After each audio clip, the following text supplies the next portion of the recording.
안녕하십니까. 고글로닷컴의 이금용입니다. 현재 우리나라에서 화두가 되고 있는 새로운 창조 경제를 이룩하기 위해서는 새로운 기업들, 즉 창업이 활성화돼야 됩니다. 이런 창업을 통해서 벤처기업이 생겨나고 이 벤처기업이 중견기업으로 그리고 중견기업이 대기업으로 가는 이런 구조를 어떻게 만들 것이냐. 그러면 창업 활성화가 필요한데 최근에 실리콘밸리에서 붐을 이루고 있는 린 창업이라고 하는 이 새로운 방식에 대해서 설명을 좀 드리겠습니다. 우리가 지금 이 시대가 왜 창업 경제인가 이런 면을 한번 살펴보면 현재의 대기업 중심의 구조는 어느 정도 한계에 직면해 있다 이렇게 보는 겁니다. 1962년 박정희 대통령께서 1차 5개년 계획을 수립하면서 대기업과 수출 그리고 정부 주도형의 경제를 50년 동안 우리나라는 해왔습니다. 그렇지만 대기업과 중소기업의 양극화 그리고 30대 기업 집단의 고용이 감소하고 있고 세계 경제의 침체로 주력 산업의 침체가 예상되고 있습니다. 그러나 이러한 벤처와 창업을 활성화시킨 나라, 예를 들면 독일 같은 경우에는 중소기업 32만 개 기업이 수출에 참여하고 있고 우리가 잘 아는 히든 챔피언이 1800개 이상이 돼서 독일 경제를 견인하고 있습니다. 창업 국가로 잘 알려진 이스라엘은 780만 인구의 벤처만 약 3800개, 나스닥에 상장한 기업만 70개가 넘고 세계의 모든 유수의 테크놀로지 회사들의 기술연구소가 설립되어 있습니다.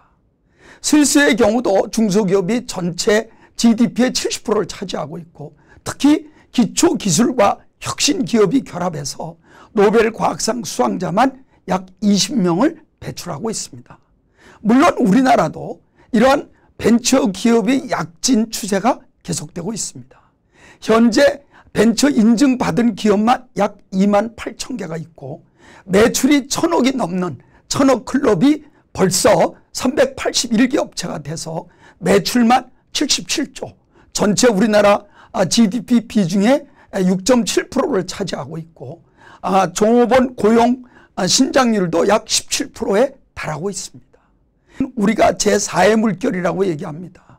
인간을 중심으로 한 창조와 상상력 기업들이 본격적으로 나타나기 시작을 하는데 우리가 잘 아는 문화예술, 레저 분야에서 나오고 특히 한류 분야에서 우리가 SM이라든지 YG와 같은 이러한 기업들이 나타나게 되고 최근에는 이런 친환경 식품 또는 농업 그리고 생명공학, 헬스케어 그리고 녹색 에너지, 디자인, 브랜드, SNS, 인터넷 이러한 인간을 중심으로 한 창조와 상상력 기업들이 나타나면서 새로운 신진대사가 이루어지고 있습니다.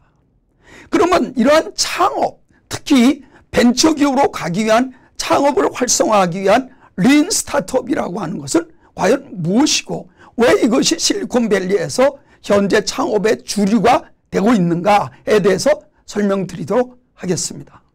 우선 기존에 있어서의 창업의 형태와 린 스타트업이 다른 점은 우리가 린이라고 하는 것은 일반적으로 도요다의 생산 시스템을 얘기하는 거죠. 다시 말해서 적은 투자와 그리고 낮은 리스크, 다시 말해서 비용을 낮춰서 이러한 스타트업의 성공률을 높이자는 겁니다. 그런데 현재까지 창업을 하거나 스타트업 한 기업들은 주로 기술에 바탕을 두고 회사를 창업한 기업들이 많았는데 린 스타트업은 기술뿐만이 아니라 초기 단계에 고객으로부터 검증을 받자는 겁니다. 그리고 초기 단계부터 마케팅을 적극적으로 활용해서 이제 기술 중심의 스타트업 컴퍼니에서 마케팅에 맞는 처음부터 고객이 가치를 주는 기업으로 우리가 플랜을 바꿔보자. 그래서 이것을 사업의 단계별로 우리가 살펴보면 사업의 제1단계를 우리가 특허를 보유하고 있다든지 아니면 새로운 사업의 가설을 만든다든지 아니면 이제 처음에 비즈니스 모델을 만든다든지 하는 단계를 1단계라고 보고 있고 2단계에 들어서서 이러한 제품의 프로토타입을 만듭니다. 그리고 연구소에서 성공하게 되죠. 그리고 인터넷의 경우에 베타 버전을 만들게 됩니다. 이러한 1단계, 2단계에서 우리가 좀 더 마케팅 개념과 고객 검증 개념을 넣어서 당초에 생각했던 프랜 A에서 프랜 B로 전환하자는 겁니다. 그리고 여기서 프랜 B로 전환한 뒤에 제3단계인 대량 생산 또는 상품의 완성 단계, 그리고 기업에 납품하는 B2B 단계, 이런 3단계, 4단계, 5단계로 넘어가자는 거죠.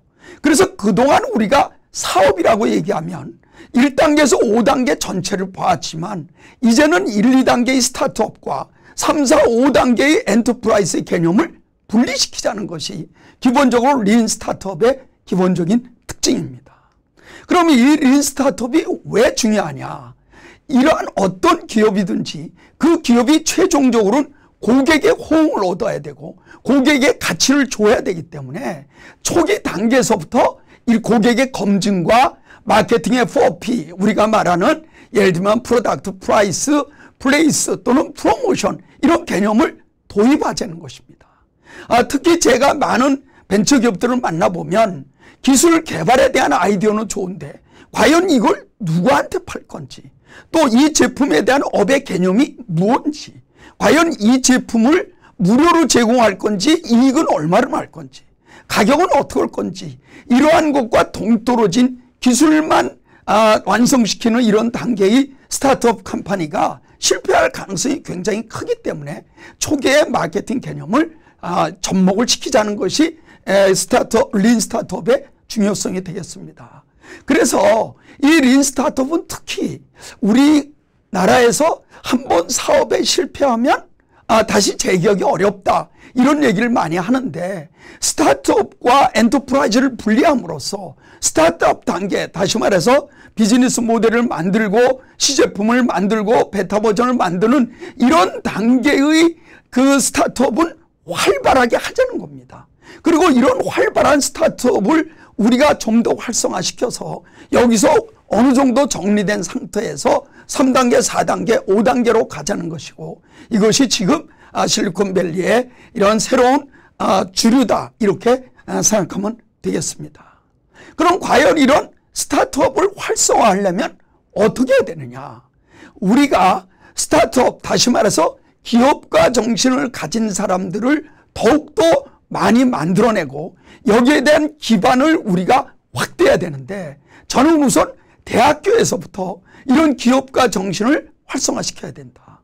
그래서 지금 제가 알기로는 고려대학과 이화여대에서 실시하고 있는 캠퍼스 CEO 같은 제도, 다시 말해서 내가 장차 CEO가 되고자 하는 사람들에게 미리 대학교 단계에서부터 기업가 정신과 이런 스타트업의 비즈니스 모델을 교육시킴으로써 처음에 이분들이 스타트업 단계를 공부하고 또 본격적인 사업은 직장에 들어가서 어느 정도 좀 있다가 경험을 쌓고 시작을 하더라도 대학교 단계에서부터 이러한 기업가 정신을 육성시키자. 그리고 각 대학 내에 이런 스타트업 창업의 동아리를 활성화시키자. 그리고 특히 공과대학이나 경영대학에는 이런 스타트업의 기업가 정신을 정규 과목으로 우리가 설치함으로써 단순한 기술 또는 단순한 회계뿐만이 아니라 전체적으로 새로운 사업을 할 수 있는 대학생들을 만들어내자, 이렇게 주장하는 겁니다. 그리고 지금 대한민국에서 가장 제가 생각하기에는 문제가 되고 있는 기술 따로 시장 따로의 그 연구소가 개발하고 있는 기술 개발에 이런 린 스타트업을 접목시키자는 겁니다. 지금 대한민국은 전 세계에서 어느 나라하고도 뒤지지 않을 정도의 많은 R&D 투자를 하고 있습니다. 또 이번에 미래창조과학부가 설립이 됨으로써 이제 많은 기술과 개발에 대한 투자가 이루어지고 있는데, 실제로 이런 기술과 개발이 그야말로 제품과 부가가치를 만들어내려면 결국은 고객이 거기에 대한 기술과 개발된 제품을 구매해야 되는데, 이렇게 될 경우에 초기 단계에서부터 고객 지향적인 마케팅과 고객의 검증이 이루어지지 않은 상태에서의 기술 개발은 우리가 흔히 얘기하는 갈라파고스적, 다시 말해서 기술만 동떨어진 기술이 될 가능성이 굉장히 크다. 우리나라 정부 연구소나 또는 이런 많은 기관에서 단순히 특허만 가지고 있고 그 특허가 활용이 안 되는 사례가 너무나 많다, 이렇게 생각하는 겁니다.